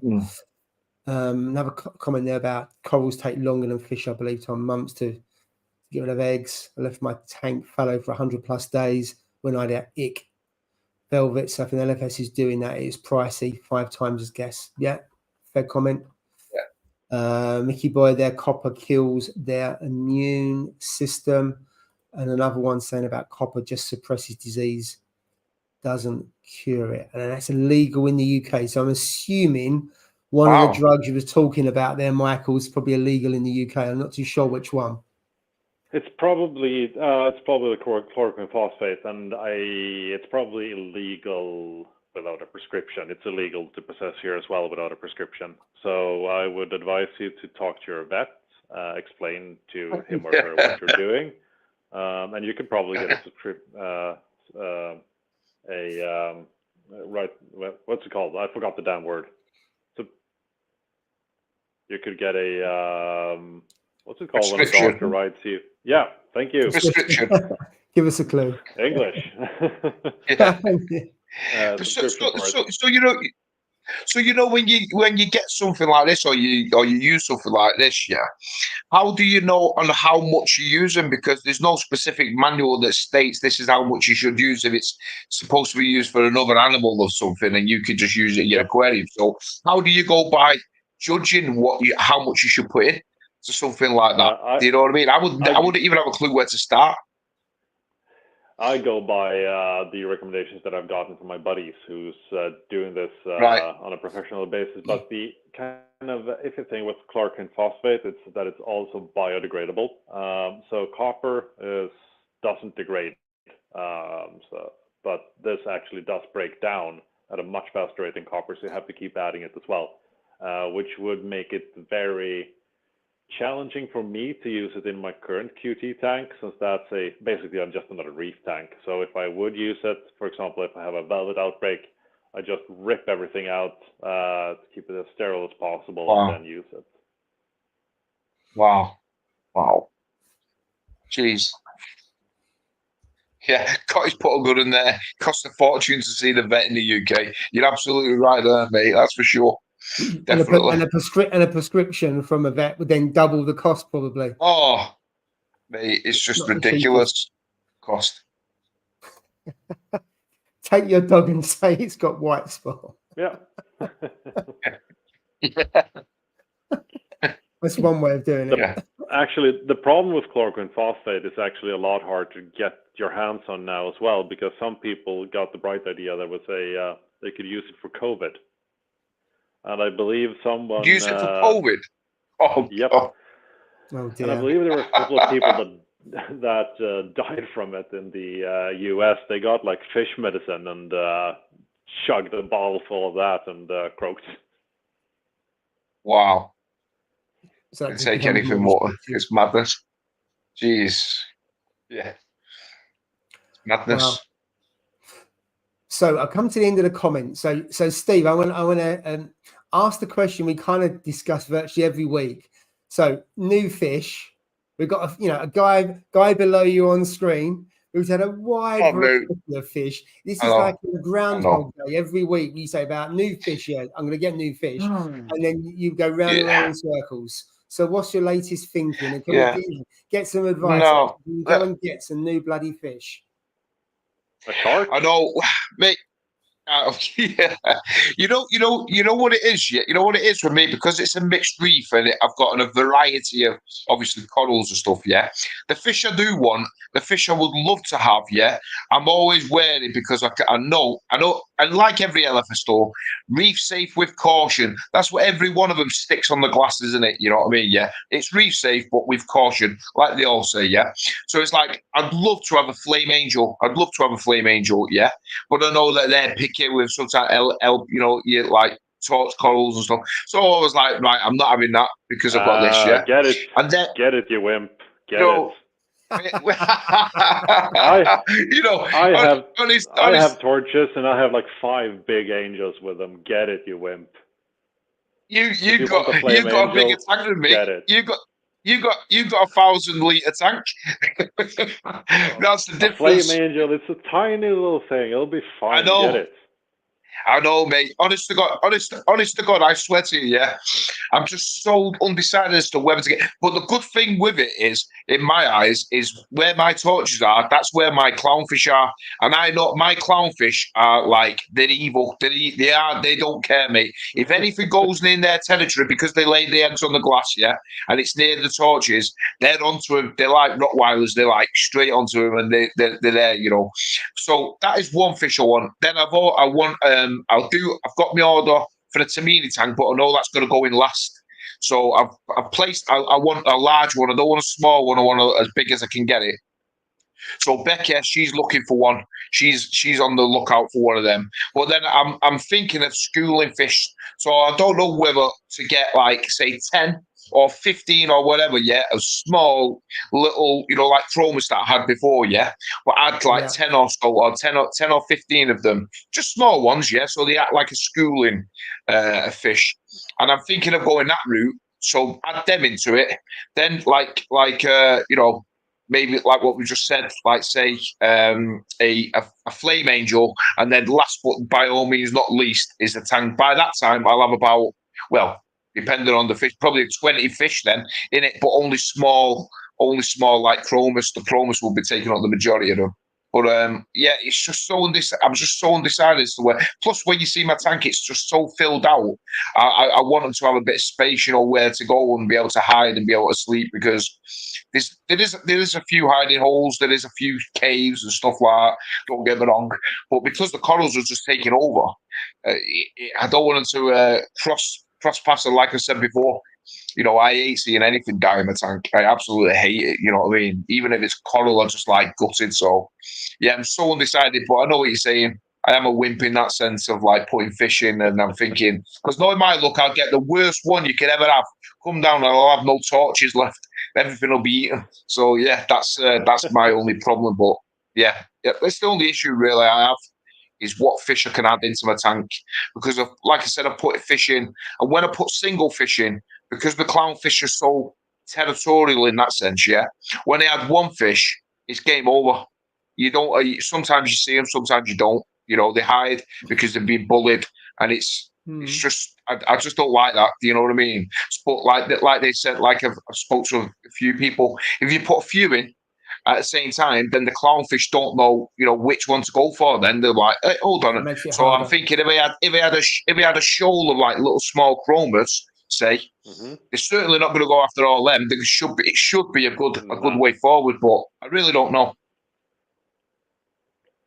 I think chromis is a good shout if you want a schooling fish. I know we talked about amphias before, but you've got to feed them multiple times a day. Exactly. And then, I mean, I had amphias, I had multiple times, and I reduced the feeding once they're used to a routine, and they were fine. But to begin with, even if you get the easiest ones to look after, like the what's it called, the pink long fin, they're fairly easy. Oh, the lyre tail. Fish.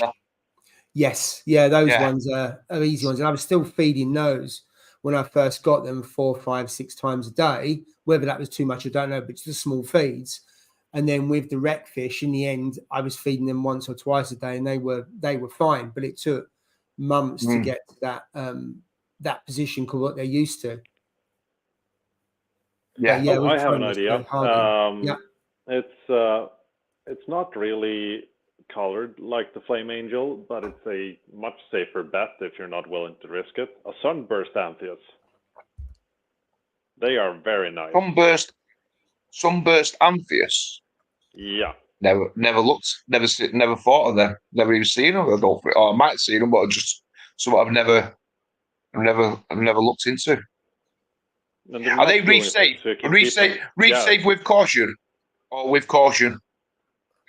I hate the term reef safe, so I won't answer that. But they're fine with corals. So I'm going to put it on the screen. They won't touch anything in terms of corals. What do you think, like a coral beauty?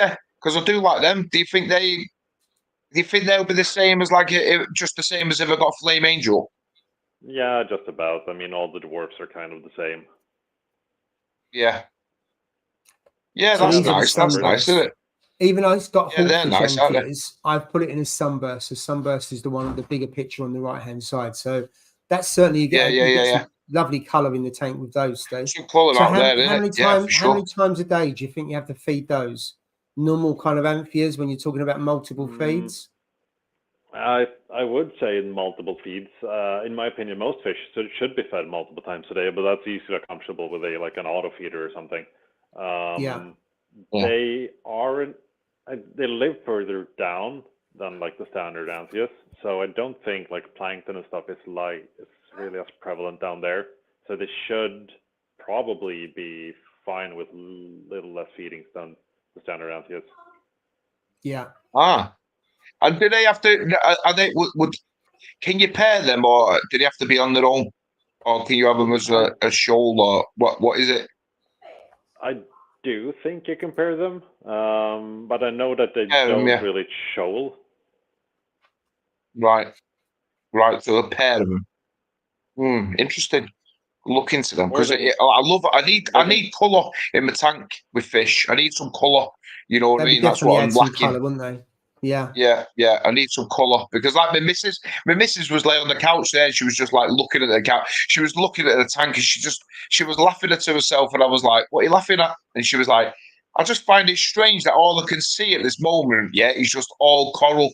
It looks like you've got no fish in the tank, and I was like, you know what, you're right. I went over and lay there, and I was like, you're absolutely right, because the clownfish are weird in their corner, and then like the fox face was just like doing his thing, going grazing off the back wall, and it was like, you just couldn't see anything. There was nothing there, in the front, and I was like, something needs to be done. I need to get some more fish into this tank. But like I said, it's just me pulling the plug, to be fair, and let it go, and just like like you just said, just go for it and just see, because the worst case scenario is I could try and catch it, you know what I mean? Whether I would catch it and be successful with it, I don't know. But I mean, I've done it before, where it's took me 4 weeks to catch a tang, 5 weeks to catch a tang, so patience was rewarded. So I'm sure that I could do it again. But I think it's just pulling the plug and saying go for it and just do it. So I think I might have to be fair, and just see. What could I lose? I could just lose coral or so. In terms of catching fish, I have some kind of a cool thing here. 1 second. Let's go for a couple of comments. So Mickey Boy's saying new tank first before fish. And then the reef with caution, that's for the shop's protection. Which I kind of get, because they're hedging their bets in, aren't they? Yeah, for sure. And then Tom will come on to your question in a minute. Go on, Michael. It's like a let's see here. This is the Nios, isn't it? I have one. Yeah, I've got one. I have one. Interesting contraption. Yeah, I've got one. That's how I caught both of my tangs, with absolutely fantastic bit of kit, to be fair. It's I had the box one, the square box one, where you have tie a bit of fishing rope to, and it's just takes forever, and you just and then the fish goes in, and then you try to release the catch, and it doesn't release. Yeah, that was my problem with them. And then obviously I bought that trap.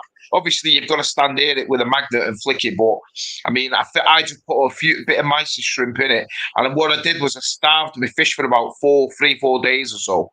So they were really hungry. And the one fish that didn't go in was the tang. It was as if it'd already been caught, before. Yeah, and I was like, I'm gonna just keep it. So I let the other fish go in. And then a couple of days later, he decided to go in. But it took a long haul.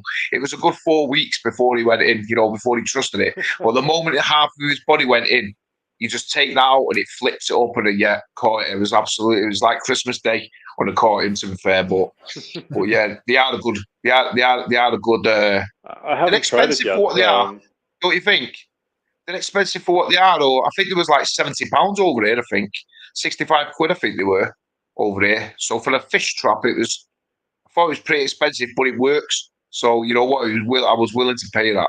You know what I mean? And I guess if it works, really good. If it works, it's definitely worth it. I mean, if I tried to catch a fish in my big tank with a net, I'd have to tear out the entire tank. So in that case, 70 quid is a cheap investment. Yeah, absolutely. I mean, some people rip their tanks apart to try and get fish out, don't they? So if you've got, even though it takes a bit of time, if you leave everything else undamaged, then it's probably worth it. Yeah. So it's a fair point. Got a question here from Tom. Curious to know the average prices of normal everyday reefing items in Sweden. All right. Let's see here. So I'll convert it to euros, because I'm not entirely sure on the exchange rate to pounds at the moment.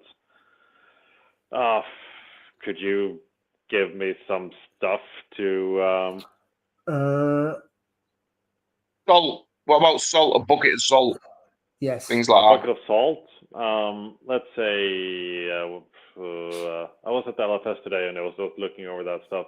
So a bucket of like Red Sea salt costs a little around over 100 euros. Wow. 100 euros.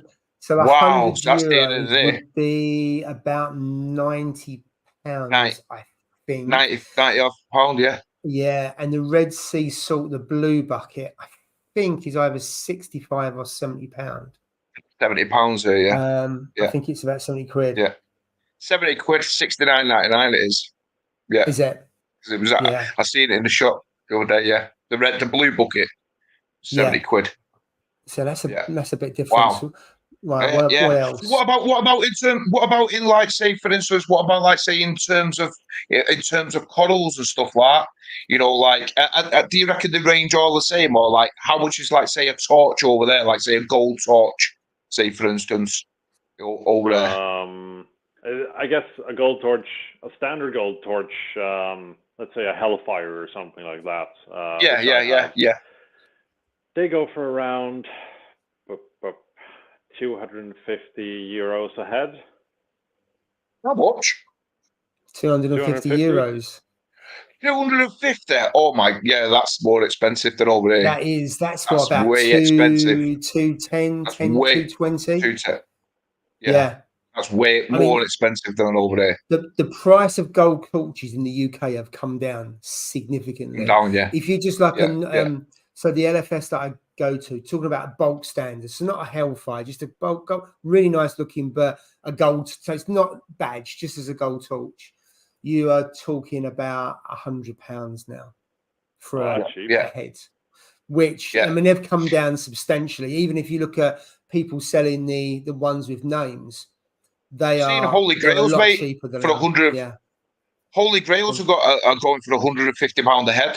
When at one point they were going for £350. One there, not so long ago, they were going for £350 a head. Now they're like £150. You know what I mean? Because there's loads of people who are selling them now. So many around, you know, supplies. They're all there. Yeah, so you know, but God, that's a lot for the Hellfire. 250 quid. Jeez. For a Holy Grail, I would guess they would be around 350 to 400 euros here. Wow. I'll send some over. 150 quid. Jesus, mate, that's a lot. Wow. I have some in here, so yeah, you got some on your 350 quid. Wow. Wow, £400. So so it doesn't seem like they've come down over there, then, does it? It seems like they're still at our highest retail, which they were over here. You know what I mean? Well, I mean, we do have. Don't get me wrong, we do have, like, say, the Tigers. You probably see them, the Tiger torches. Yeah, there's some of them. Like, I mean, there's one in mine, in my store, local LFS, and it's like 450 to £600, you know, different for depending. Two heads, you like, well, it's not even actually completely split into two heads. It's like, you know, where it's beginning to, well, they sell it, well, that's what they got it for. So it's like 600 quid. And I'm like, no, as much as it's beautiful, and it is, don't get me wrong, there's no way I would pay that £600, no chance. You know, it's just too much money. Here in Sweden, the thing here in Sweden is that our currency has just taken a complete shit. Really? So the exchange rate is horrible. Yep. And there's so much corporate tax and taxes on goods and stuff here as well, which just makes stuff stupidly expensive. Yeah. And I suppose also it depends on the supply as well and how big the hobby is in that country, because a lot of the price of torches have gone down for a couple of reasons.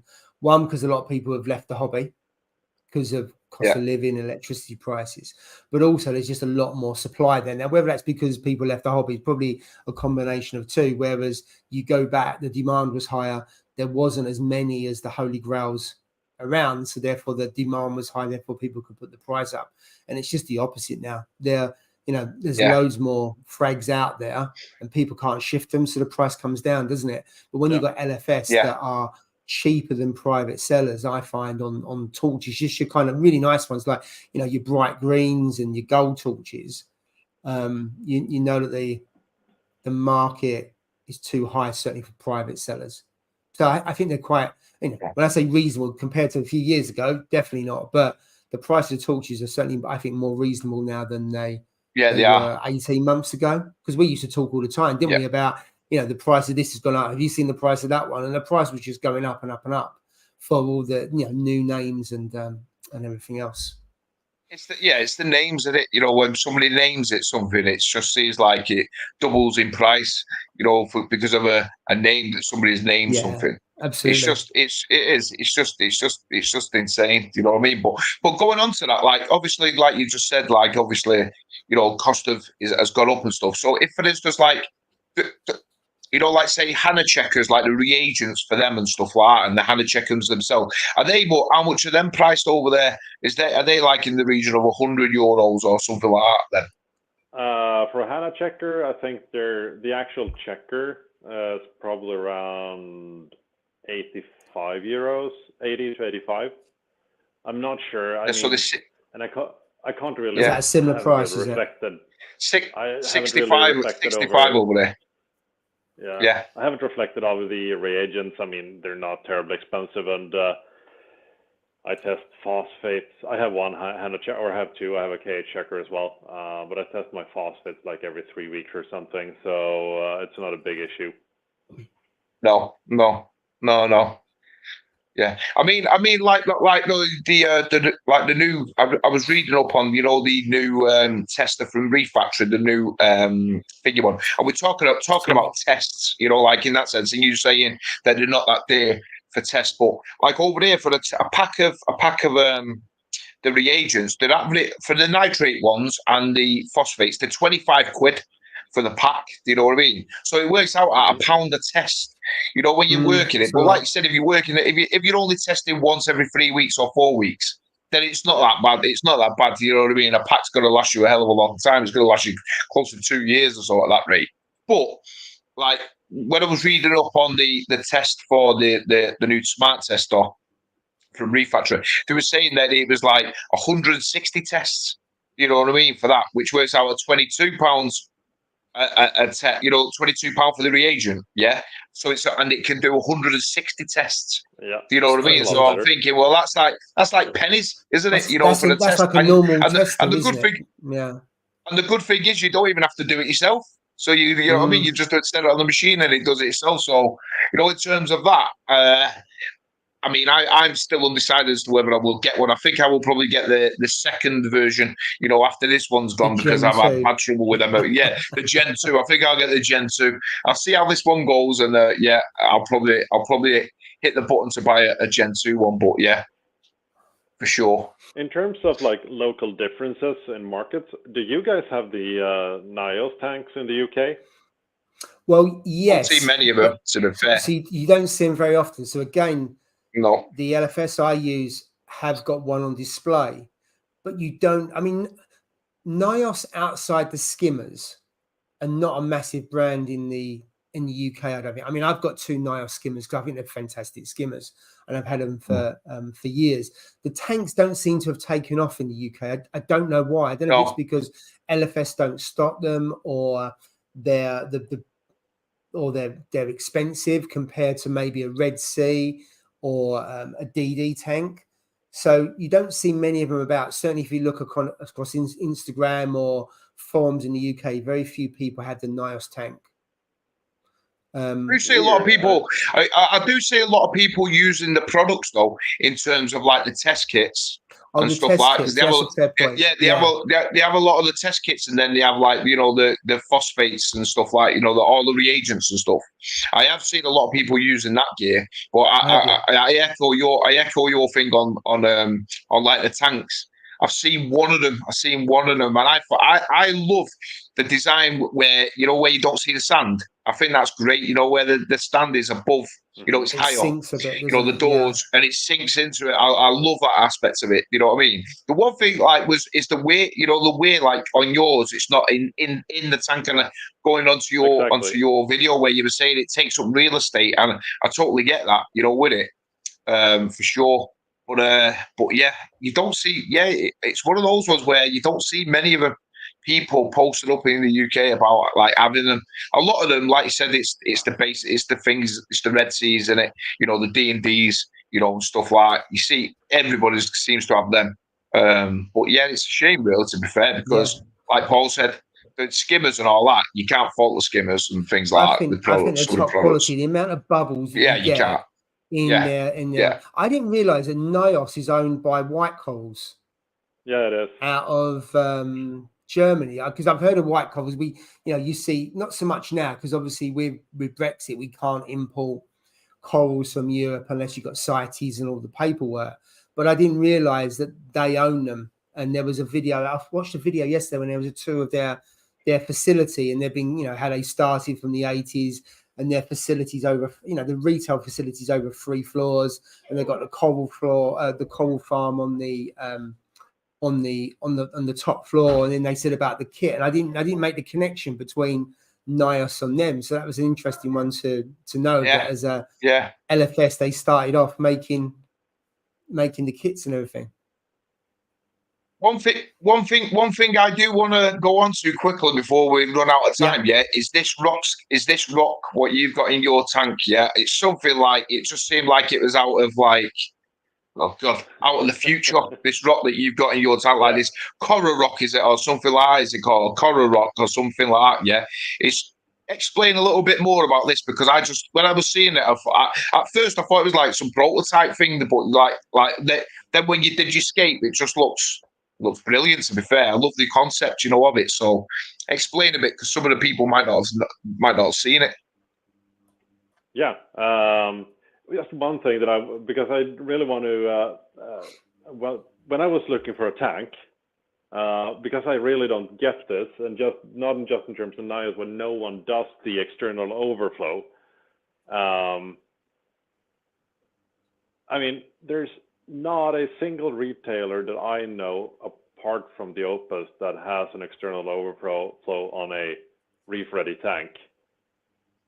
Is that not something that don't you want to get rid of that big thing in your tank? Yeah, I know what you're saying. It makes sense, because it takes up real estate, doesn't it? Yeah. And it doesn't really look good. It wrecks the flow. I've in the past always done custom tanks, and I always go for a external overflow since I've had the option, but I just don't get it. I mean, I had like 3 things that I wanted out of my new tank, and I was dead set on getting a custom one. I was like, an external overflow. I wanted clear silicone because it looks better, and I want a very sturdy stand because most of the stuff it looks like IKEA furniture, and it was so freaking weird that there's one single company that actually makes a tank like that, and I just can't figure out why. If you went custom though, and stuff like that, like obviously manufacturers wise, like you said, like Red Sea and stuff like D&D, they just all specific in their own designs. It's just what they do, isn't it? I just wonder if it's just cheaper. Is it just cheaper that you just get 4 pieces of glass, bang, you're done, as opposed to then you got to drill 2 holes in it, and you've got to drill it. Yeah, you've got to drill it. You see it, but I suppose if you're manufacturing, Mickey Boys here, he makes tanks. I mean, is it much more difficult to have an external overflow box than it is to have it all contained within the back? I imagine it's easier. I would have thought it would. I'm just guessing. I don't know. But I get what you're saying. I would have thought it'd been more work. It'd been more work, wouldn't it? You know what I mean? Like, you got your weir inside. You've got to put the glass inside it. You got to drill it. You know what I mean? Whereas on the over, you've not got to do any of that, have you? Right. You know what I mean? On the outside of it. So I don't know. Mickey Boy's saying about the same, because he makes custom tanks, and I've seen makes some custom one of his tanks that's external. Obviously, you've seen them in person, so you have them with weir or an overflow external. Yeah, I was fortunate enough to go and see Tom's tank. He's got a 9-foot 2-inch tank custom build from Mick. It's an absolute. I went and seen it the other day. It's an absolute monster. And to say that I wasn't jealous would be an understatement. You know what I mean? It was just like on another planet. It was like a dream build. You know what you get. And Mickey Boy, he has made it. So I have said to him, there is no doubt in my mind that when I am in the thingy of looking for a new tank, he's the guy who's going to build it in. But the good thing, like you said, with custom is you can just have it how you want it. You can do it the way you want it. You know what I mean? You're not, you say you want this, like you said. If you don't want to wear, you can ask him to do it, an external one and stuff like that. So yeah, it's just what's good for you. You know what I mean? But like Mick said there though about it, to be fair. Do you have a lot of custom builders in Sweden who manufacture the tanks there? No, I believe we still have one left, and the stuff that they make isn't that appealing. Wow. It looks like they've cut the glass with a hacksaw or something. I've used previously when I've done custom tanks, I've used a Polish manufacturer who makes some very beautiful tanks. My big tank is from what are they called? Diamant Aquarium, Diamond Aquarium out of Germany. They are highly unprofessional, and their tanks aren't all that good looking. So I'm not too happy with the overall aesthetics of my tank, especially since getting this one. So like if you look on a detail level on my two tanks, there's simply no comparison. The tanks I've gotten from Poland in the past have been very good looking, like very clean silicone work, like on the Nios. I've got some like really thick silicone seams and shit on my big tank, and some other stuff as well. So I just wouldn't recommend Diamant Aquarium out of Germany. Not good people to work with.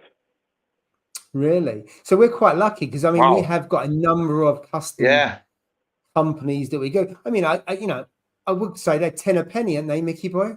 Custom tank builders. But no, seriously, we have got a few in the. I wouldn't say you're spoiled for choice because you're not, but there are a few. I mean, Mickey boy obviously makes them, and you've seen them, and I've seen pictures of them. They're good quality, so you can get good quality custom tanks in the UK. Yeah, but I mean, most people sure. still go with Red Sea. They're the most popular in the UK. There is one which is DD, which is a really good tank. So I've got a DD tank, and the cabinet's not flat pack, so it's actually been built, and it's probably the sturdiest cabinet I've seen. To your point, when you look at a Red Sea compare it, it's I mean, I had the tank nearly 4 years, and the cabinet is no different to the day I got it. It's really sturdy as well, and it's quite a high tank as well. So you can get that sounds silly. You can get your head into the sump when you want to kind of clean things at the back and stuff like that. So it's a perfect size, I think, in terms of height. But, where are the DD tanks? They're actually made in like the UK or Europe, right? Yeah, they are. I live in Essex. They're made in Essex. So I actually broke the weir on the one that I've got. So I put the tank in the back of the car, drove to the factory, dropped it off. They refitted the weir for me, and I went back a week later and collected it. And they charged me £20. Whereas if that had been a Red Sea, I would have had to bought a new tank or water box or whatever. So it's brilliant. The fact that it wasn't brilliant. The fact that I messed up and I broke it, but it's great. One, it was on my doorstep, and the service. I mean, I contacted the LFS. They contacted the manufacturer. They said, "Yeah, Paul, take it down there." And I just drove down there and dropped it off. I mean, to me, that was just brilliant. I mean, before I'd even got the tank wet, and I'm thinking, "Oh my God, I'm gonna have to buy a new tank." And they said, "No, we'll sort it out for you." So for me, that was it was convenient because it was only down the road. That was like 40-minute drive. It was brilliant.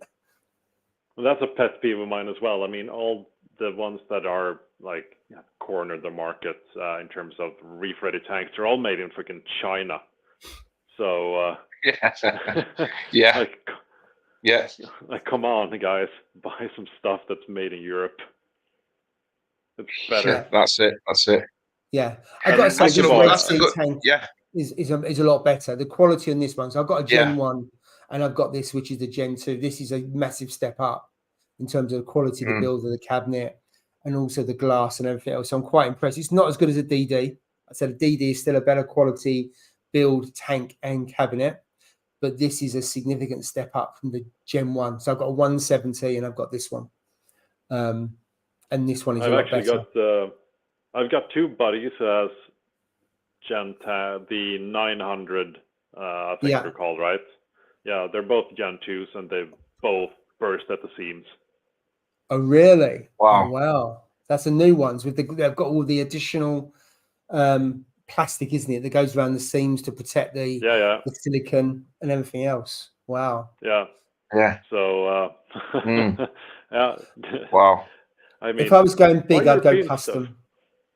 I'd go custom. And Mickey boy, the next house I live in, I'm planning a very big peninsula tank. I'll fly you over. I've got beers. That's He'll go music for to that, I his tell you. ears. Yeah, he'll go for that. I tell you, definitely.